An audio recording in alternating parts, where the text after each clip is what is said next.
So you're the person who's been skipping ab training. Oh, brother, this guy stinks! No, it's all good. It's all good. Don't trip. You can keep skipping. Don't worry. Or maybe you're the person who's been doing all those 15-minute ab workouts or 1-minute planks to get abs fast. Jesus, are you okay? And lastly, maybe you're the person who actually stuck to a really good diet. At the very end, you didn't even really have abs. You expected to have that perfect six-pack after all that fat loss. It's okay. I used to think all this too. I used to have all these thoughts. I've done all of these things expecting amazing results. Promise, I bet you 99% of people who are trying to get fit have made lots of these mistakes. I'm Joe Simon, or Schmojo. I'm a natural bodybuilder, professional ego lifter. And in this video, I'm gonna teach you a 4-step method that'll really help you get those developed abs that you've always wanted. You know, you'll get all those little lines and a line down the middle, and it'll be all nice. So I've had abs that have gotten much better over time just with these simple steps. All right, so step number 1. Most people think that fat loss just automatically means having abs. I mean, I can see at surface level where this comes from, but it's not always correct. And you also, if you are dieting, you need to make sure you're doing it correctly if you want those abs. Yes, cutting weight can give more definition. It can make your abs pop out more, but this isn't always the case. This is stuff that really hurts me to hear because you'll always have somebody who cuts down. They've really stuck to their diet. They've really done well, and they're expecting this great core, but they didn't really have a lot of ab muscle to begin with. It doesn't really make sense. So for this first step, have you actually trained your core at all over time? Have you actually trained it properly and efficiently? We'll talk more about that in step 2. Have you been gaining weight or bulking so that you can actually gain ab muscle? You need to ask yourself these questions before cutting down if abs and seeing your core are one of the major reasons you are losing weight. Chances are you don't want to have that look where you're like super lean in your arms and your legs and you've got vascularity going on, really good definition, and then your stomach is just smoothed over like Walter White's head. Also, some people just diet completely incorrectly and they're just left wondering why they don't have the abs that they have been looking for. These people might actually have ab muscle, but their form of cutting is just so poorly constructed that people are just giving them weird looks like, are you okay? Let's think of a hypothetical situation. A person who weighs 275 pounds might go on a 2,500 calorie diet. And at the surface level, this looks pretty good. They're hitting their cardio, they're working out, they're also hitting their protein goal. Everything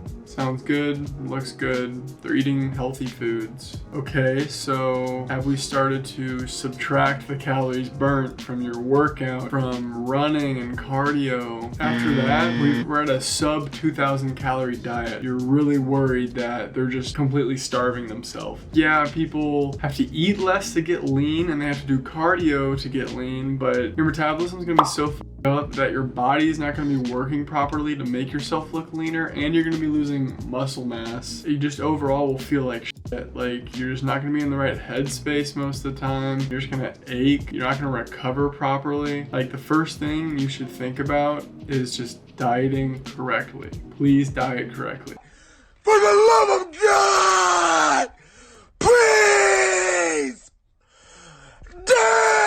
One of my buddies who's in the higher 200s, I gave him a 3,600 calorie diet and he told me his first thought was, wow, that seems like a lot of calories. But we're 2 weeks deep, he's a little bit over 6 pounds lost already. And yeah, a lot of that is carbs and water. But moral of the story, you need to make sure your weight loss is a healthy form of weight loss, or you will lose some gains and your body won't act properly. Anyways, if I really wanted to get into the correct form of dieting or bulking up, I'd have to make an entirely different video on it. That's a whole different like subtopic. So if you'd like me to make a video like that, let me know your thoughts in the comments. Let me know any other ideas you might want. So yeah, the moral of step 1 is you need to make sure you're dieting correctly and you need to make sure you have ab muscle to begin with, or you're not going to see what you want to see. And that leads me to step 2. You need to actually train your core in the correct way. Training them efficiently is not only essential if you want that six-pack, but also if you normally just want to have a sucked in stomach that lets your like shirt hang off your chest like a shelf. Like I mentioned earlier, those cliche videos you see on YouTube, 20-minute circuits, you know, you're doing those bicycle kicks, or you're doing the Superman, you're doing the 1-minute plank. Like, yes,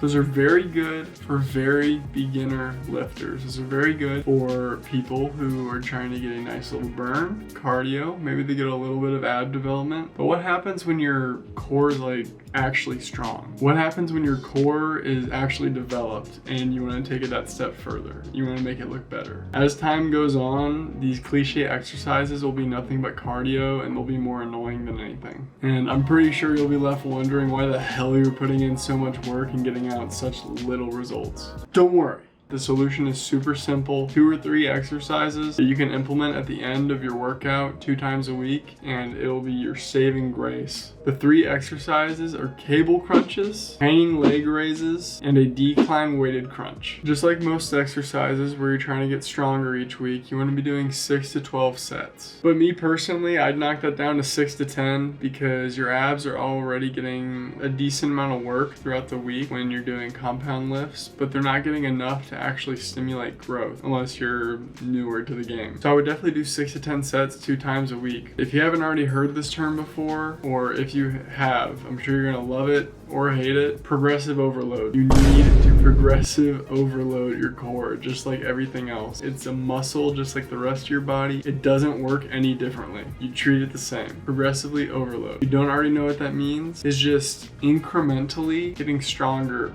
each week and getting more reps each week. So say I'm doing a cable crunch and I start off at 40 pounds and then say I get 10 reps. Next time I go in and I try to get 12 reps. I get 12 reps at 40 pounds. I'm like I'm doing good. Next time I hit abs, I'm gonna bump it up to 45 pounds. And then I'm gonna try and get as many reps of that as I can. And the next time, I'm gonna try and get more reps at 45 pounds and so on and so forth. But you don't wanna just double the weight and just assume you can do more because only I'm allowed to do that, so don't do that.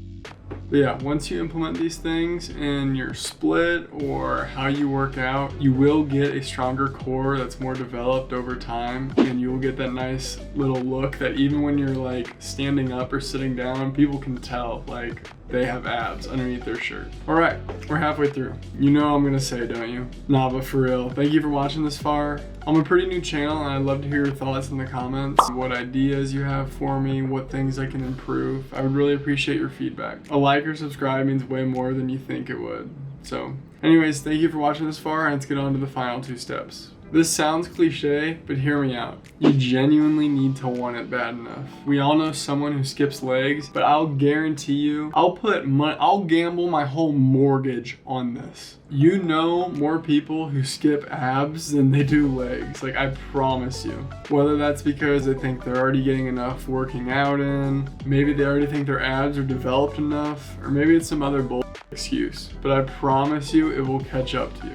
I did the same excuses, it caught up to me, the rest of my body developed, and then my abs were left looking a little underdeveloped, and they didn't complement everything as nice. Obviously my goals might be a little bit different than everybody else's, but still, I'm sure you more than likely want to make your core better if you're watching this video. At the same time, patience is very much needed. Just like every other muscle, you're not gonna see day-to-day differences. Not seeing day-to-day differences can be discouraging to a lot of people, and I get that. I do. I used to go through the same thing, but just like everything else, it takes time, it takes effort.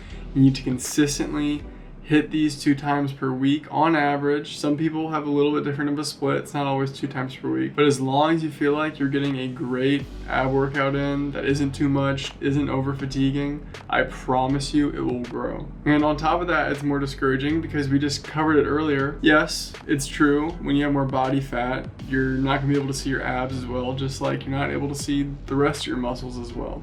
You can see the frame, but you can't see the definition all the time. So as long as you're training correctly, even if you have some form of body fat on top of it, you will be gaining muscle, just like everything else. You can't skip that shit. You have to want it. You have to go in knowing that you're making progress, but you might not see it all the time. You will get lots of motivation when you compare 1 month to another month or multiple months apart. You will see the progress. And then shit, you have motivation for like the next couple months, and then you compare them. And you have more motivation because you just grew a shit ton. All right, last one, we're at step 4. So yeah, you can dream big and you can achieve great abs, but you also need to be realistic when you're going for the look that you're going for. Everyone wants to have that perfect set of abs, that 6-pack, 8-pack, maybe 10-pack. I think you see that shit only in cartoons. Everyone wants to look like C-Bum or Mike O'Hearn and some other famous bodybuilders. The truth is, not everyone's gonna have abs that look like theirs when they're developed. Some people are gonna have a 5-pack, a 7-pack. Some people are gonna have that 8-pack, but it's gonna be unsymmetrical. It's gonna be zigzag. And no matter how much you fight it, it'll probably be something that distorts your image of perfect. But I promise you, your core will look great regardless. Yeah, I can tell. Your core, you could definitely have a good one. What do you mean by that? But yeah, I don't have a perfect core. It's unsymmetrical. Some of my abs are bigger than others, and I just won some categories of a bodybuilding competition. So I promise you, you will be just fine. So if you want to check that out, link's gonna be in the description,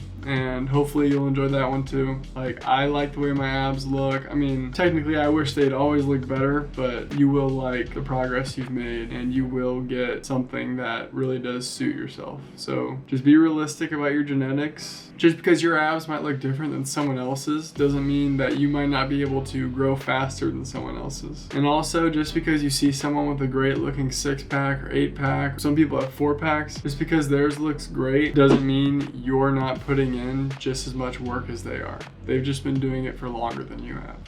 If this video has helped you at all, please leave a like, comment, and maybe subscribe. I really do appreciate you leaving any form of support on this video, but above all else, thank you very much for watching this far. I hope you got something valuable out of this video, whether it was 3 of the steps or maybe 1 of the steps. I really hope I helped in some way.